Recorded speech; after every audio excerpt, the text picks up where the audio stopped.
Assalamualaikum warahmatullahi wabarakatuh. Perkenalkan, nama saya Muhammad Akmal Al-Farabi dari kelas 11 MIPA 1 absen 23. Jadi pada kesempatan kali ini saya akan menampilkan model sel hewan dan beserta fungsinya. Berikut adalah videonya. Berikut adalah model sel hewannya.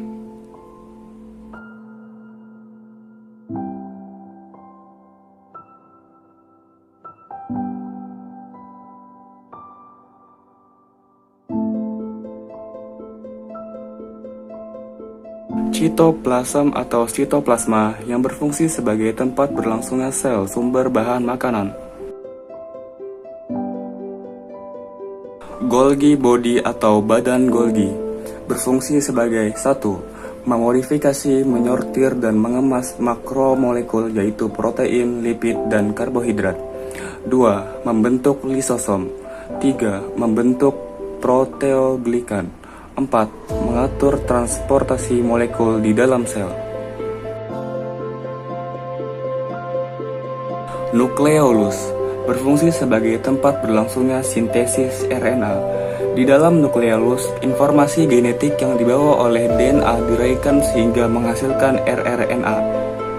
Molekul rRNA nantinya akan berfungsi sebagai penyusun organel ribosom di dalam sitoplasma.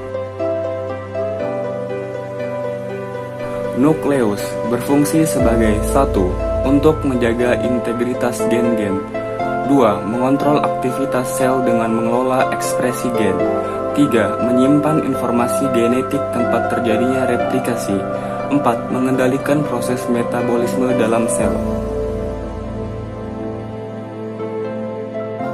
Endoplasmic reticulum atau retikulum endoplasma berfungsi sebagai organel yang dapat ditemukan pada semua sel eukariotik.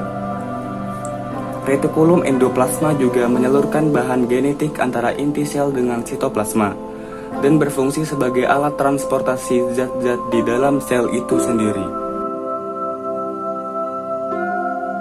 Sel membran berfungsi sebagai 1. Transportasi molekul dan ion dalam sel. 2. Sebagai pelindung dan reseptor. 3. Sebagai pembatas. 4. Sebagai selektor. 5. Berperan dalam sintesis berbagai zat dalam tubuh. Vakuole atau vakuola berfungsi sebagai tempat penyimpanan zat cadangan makanan seperti amilum dan glukosa. Lisosom berfungsi sebagai organel pertahanan sel, mencerna materi yang dimasukkan ke dalam sel dan mendaur ulang materi dari pembuangan intraseluler. Mitochondria berfungsi sebagai menghasilkan pabrik energi sel dalam bentuk ATP melalui proses respirasi aerob, yaitu respirasi dengan bantuan oksigen, atau sering disebut sebagai oksidatif dalam bentuk ATP, atau energi melalui proses siklus asam trikarboksilat atau siklus Krebs. Ribosom berfungsi sebagai tempat terjadinya sintesis produksi pembentukan protein. Protein yang diproduksi oleh ribosom bebas digunakan oleh sel tersebut. Sekian penjelasan fungsi model sel hewan dari saya. Apabila ada kesalahan mohon dimaafkan. Wassalamualaikum warahmatullahi wabarakatuh.